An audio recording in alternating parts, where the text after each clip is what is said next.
Assalamualaikum warahmatullahi wabarakatuh. Saya Nur Izzati binti Muhammad Abdul Sani, PISMP PAI Ambilan Ju 2016. Saya akan membentangkan tajuk viva saya iaitu Komunikasi Dakwah Pensyarah Pendidikan Islam di Institut Pendidikan Guru Kampus Datuk Razali Ismail. Okey. Dakwah itu sebagai pelaksanaan alim ulama dan orang-orang yang memahami agama, mengajak orang ramai supaya mereka dapat memahami perkara-perkara agama dan dunia sekadar kuasa yang ada pada mereka, menurut Muslim Al-Bayyumi 1976. Okey, antara penyataan masalah yang dikemukakan adalah daripada kajian Hasani 2014 yang menyatakan penyampaian ilmu pendidikan Islam kurang berkesan. Yang kedua, pesanan dakwah yang tidak sampai kepada penerima dakwah kerana kegagalan penggunaan bahasa di dalam menyampaikannya menurut Zikmah 2015. Yang ketiga, wujudnya penyempitan kaedah dakwah dalam kalangan pendakwah menurut Burhanuddin, Amnah dan Sayuti 2018. Dakwah dalam konteks masa kini haruslah lebih praktikal. Para pendakwah haruslah menggunakan kesemua uslub dan wasilah yang ada pada hari ini dalam usaha mengembangkan Islam kepada umum menurut Nur Azayan, Muhammad Yusof dan Muhammad Azul 2017. Okey, berikut merupakan objektif kajian saya. Yang pertama, untuk mengenal pasti persepsi siswa guru terhadap personaliti pensyarah pendidikan Islam IPG KDRI sebagai da'i. Dan yang kedua, mengenal pasti tahap komunikasi dakwah melalui media oleh pensyarah di IPG KDRI. Dan yang ketiga, mengenal pasti hubungan signifikan persepsi siswa guru terhadap personaliti pensyarah dengan tahap komunikasi dakwah melalui media oleh pensyarah pendidikan Islam. Dan yang terakhir, objektif keempat, mengenal pasti sumbangan signifikan personaliti pensyarah terhadap amalan siswa guru. Jadi seterusnya soalan kajian saya yang pertama, apakah tahap persepsi siswa guru terhadap personaliti pensyarah pendidikan Islam IPG dan RI sebagai da'i? Dan yang kedua, apakah tahap komunikasi dakwah melalui media oleh pensyarah pendidikan Islam terhadap siswa guru? Dan yang ketiga, apakah hubungan signifikan antara personaliti pensyarah dengan tahap komunikasi dakwah pensyarah melalui media? Dan yang keempat, adakah terdapat sumbangan signifikan personaliti pensyarah terhadap amalan siswa guru? Terdapat dua hipotesis kajian saya. Yang pertama, hipotesis pertama, tidak terdapat hubungan signifikan antara personaliti pensyarah dengan tahap komunikasi dakwah pensyarah melalui media. Dan yang kedua, hipotesis kedua, tidak terdapat sumbangan signifikan oleh personaliti pensyarah terhadap amalan siswa guru. Berikut merupakan kerangka konseptual saya. Yang dakwah komunikasi pensyarah pendidikan Islam di IPG KDRI. Dan untuk melihat tahap persepsi personaliti, untuk melihat tahap personaliti pensyarah sebagai da'i. Dan yang kedua, penggunaan media komunikasi. Dan saya juga ingat adakah terdapat hubungan antara personaliti sebagai da'i dan penggunaan media komunikasi. Dan saya juga ingin melihat adakah terdapat sumbangan personaliti sebagai da'i terhadap implikasi terhadap amalan siswa guru.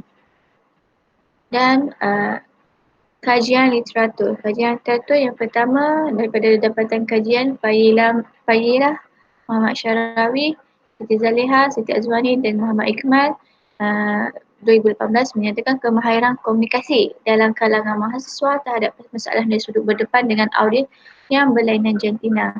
Dan yang kedua, penggunaan media hendaklah digunakan sebagai aktiviti dakwah bagi menyebarkan dakwah di samping dapat membantu perkembangan ajaran Islam dengan baik. Ini merupakan dapatan kajian daripada Nur Azayan, Muhammad Yusof dan Muhammad Azul 2017. Dan Hasani 2014 mendapati para pelajar kurang memiliki penghayatan agama. Oleh itu, para pensyarah sebagai da'i melaksanakan pelbagai program dakwah, pengubahsuaian sesi pembelajaran serta perhatian pelajar bagi memenuhi keperluan dakwah psikologi dan fisiologi belajar dengan penggunaan pelbagai media dan saluran serta pelbagai uslub yang sesuai. Okay, dalam kajian Zulkifli dan Salahuddin di 14 juga mendapati komunikasi yang melibatkan insan yang bergelar berdakwah dengan maknanya dalam konteks penyebaran mesej dakwah perlunya melibatkan unsur-unsur kesempurnaan insan seperti elemen al-qalb, al-aqlu dan al-nafs yang akhirnya merealisasikan matlamat berdakwah ke jalan Allah Subhanahu Wa Taala. Dan yang terakhir dapatan kajian Syahrul Faizaz dan Azizah Usman dan juga Salahuddin 2006 mengatakan bahawa kefahaman pelajar-pelajar tentang konsep dakwah tinggi, manakala kefahaman tentang metodologi dakwah di peringkat sederhana. Berikut merupakan metodologi kajian saya. Kajian saya merupakan kajian kuantitatif yang berbentuk tinjauan. Saya juga mengambil seramai 170 orang siswa guru major pendidikan Islam yang mana terdapat 6 kelas saya mengambil daripada siswa guru PISMP semester 2 di IPG KDRI. Dan saiz sampel yang saya guna adalah seramai 92 orang siswa guru major pendidikan Islam. Dan kaedah yang digunakan adalah secara rawat mudah dan mengikut jadual Craigie dan Morgan 1970. Dan instrumen yang digunakan adalah soal selidik. Tata cara pemulihan data berikut terdapat 4 bahagian. Yang pertama, bahagian A, latar belakang responden yang mempunyai 5 item. Bahagian B, persepsi siswa guru terhadap personaliti pensyarah pendidikan Islam sebagai da'i mempunyai 10 item. Bahagian C, tahap komunikasi dakwah pensyarah melalui penggunaan media mempunyai 10 item. Dan yang terakhir, bahagian D, implikasi komunikasi dakwah pensyarah terhadap amalan siswa guru juga mempunyai 10 item dan secara keseluruhan 35 item. Okay. Item yang saya guna adalah diadaptasi daripada kajian Hassani Ghazali 2014 yang mana kajian ini dijalankan kepada pensyarah pendidikan Islam dan pelajar Politeknik Sultan Salahuddin Abdul Aziz Shah Alam Selangor dengan tajuk komunikasi dakwah pensyarah pendidikan Islam terhadap pelajar di Politeknik Sultan Salahuddin Abdul Aziz Shah Alam Selangor. Dan semua soal sendiri ini telah dijadikan asas kepada pembinaan item bagi kajian ini. Namun begitu, terdapat pengubahan suaian mengikut kesesuaian tempat dan kajian yang dilakukan. Semua item berbentuk pilihan jawapan dengan 5 skala Likert yang pertama. Itu sangat bersetuju, bersetuju, tidak pasti, tidak bersetuju dan sangat tidak bersetuju. Ini Rajah menunjukkan jadual interpretasi min yang mana skor mi yang sangat rendah mempunyai 1.00 hingga 1.89 dan yang skor mi yang paling sangat tinggi iaitu nilai yang 4.30 hingga 5.00. Jadual interpretasi min yang saya guna adalah bersumberkan daripada Zaihan dan Hilmu iaitu 2016. Dan kesahan instrumen kajian dinilai oleh 3 orang pakar yang terdiri daripada 2 orang pensyarah JAPIM dan seorang daripada JIP. Kesahan yang dinilai oleh pakar adalah 3, iaitu kandungan, konstrak dan muka.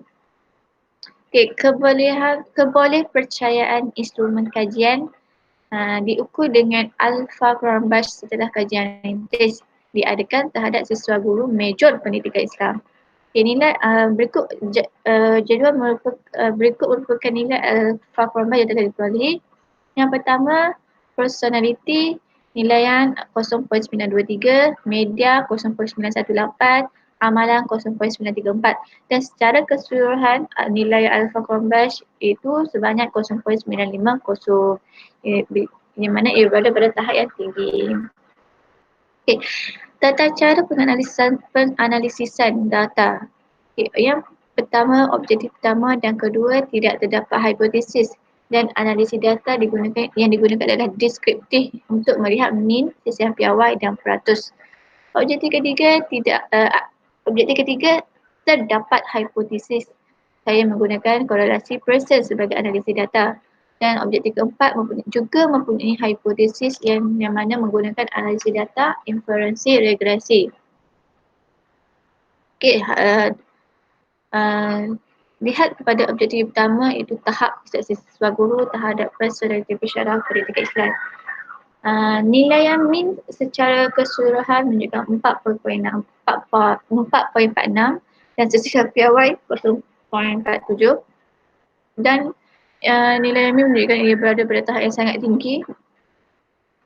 Antara item yang mempunyai min yang tertinggi adalah item yang memiliki keyakinan terhadap ilmu yang disampaikan, yang mana nilaian min sebanyak 4.71 dan siswa piawai 0.57. Dan item yang berada paling rendah minnya ialah kreatif dalam penyampaian, di mana nilaian min 4.33, siswa piawai 0.77. Seterusnya, objektif kedua, tahap komunikasi dakwah melalui media oleh pensyarah pendidikan Islam. Secara keseluruhan, nilaian min dan siswa piawai ialah 4.32 dan siswa piawai 0.48. Yang mana nilaian min ini menunjukkan ia berada pada tahap yang sangat tinggi. Item yang mempunyai nilaian min yang sangat tinggi antara kesemua item ini ialah alat pengajaran yang digunakan mudah dilihat, yang mana nilaian min itu 4.50 dan siswa piawai 0.58. Okay, yang nilaian min yang paling rendah antara item yang lain itu mudah didapati oleh siswa guru, contoh buku juga yang mencukupi, yang mana nilaian minnya berada pada nilai 4.15 dan siswa piawai 0.91. Seterusnya, objektif ketiga, hubungan signifikan antara persepsi siswa guru terhadap personaliti pensyarah dengan tahap komunikasi dakwah melalui media oleh pensyarah pendidikan Islam. Hipotesi yang pertama yang saya buat ialah tidak terdapat hubungan signifikan antara personaliti pensyarah dengan tahap komunikasi dakwah pensyarah melalui media. Melihat kepada jadual analisis korelasi yang saya telah dianalisis, menunjukkan bahawa personaliti mempunyai hubungan yang positif dan signifikan dengan komunikasi dakwah pensyarah melalui media, yang mana nilai yang korelasi menunjukkan 0.61 dan nilai yang signifikan menunjukkan 0.000. Korelasi signifikan antara personaliti pensyarah dengan tahap komunikasi dakwah pensyarah melalui media berada pada tahap sederhana, iaitu antara 0.51 hingga 0.70. Secara keseluruhan menunjukkan hipotesis 1 berjaya ditolak. Yang terakhir, objektif keempat itu sumbangan signifikan personaliti pensyarah terhadap amalan siswa guru. Hipotesis yang dibuat itu tidak terdapat sumbangan signifikan oleh personaliti pensyarah terhadap amalan siswa guru. Jadual analisis regresi ini menunjukkan bahawa personaliti merupakan peramaian signifikan, yang mana nilaian beta 0.506, nilaian tik 6.261 dan signifikan 0.00 bagi skor personaliti. Hasil analisis ini menunjukkan bahawa apabila personaliti pensyarah pendidikan Islam sebagai da'i meningkat, maka amalan siswa guru major pendidikan Islam PISMP semester 2 IPC Kader Air juga akan semakin meningkat. Dan kita melihat pada situ terdapat sumbangan sebanyak 25.6%. Tuntasnya, hipotesis 2 berjaya ditolak.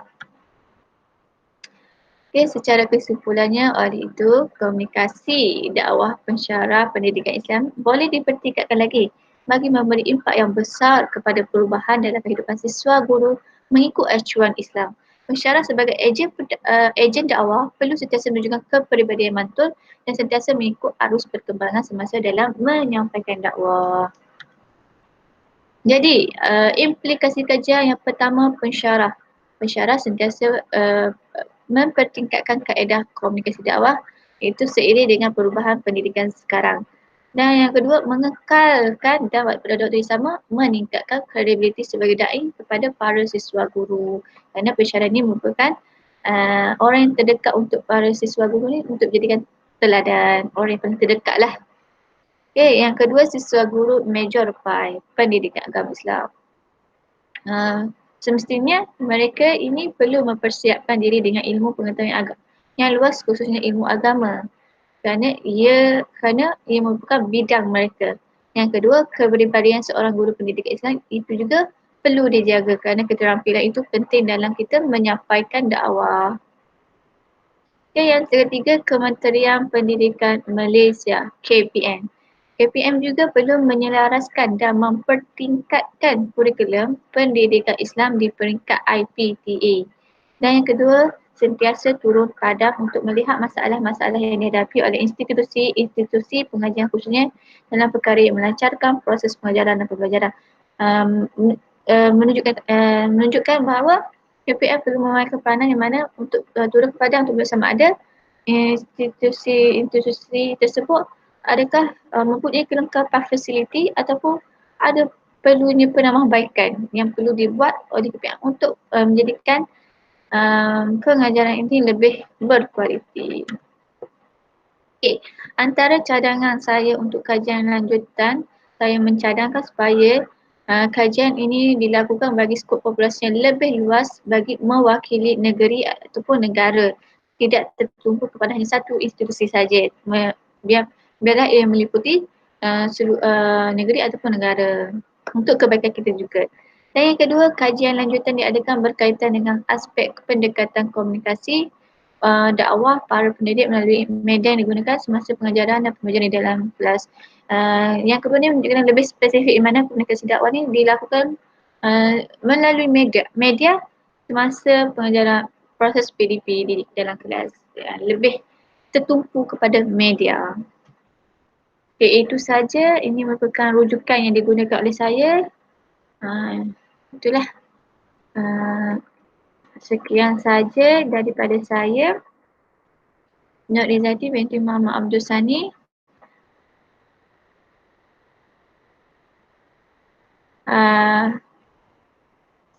Sekian saja daripada saya. Wallahualam. Assalamualaikum warahmatullahi wabarakatuh.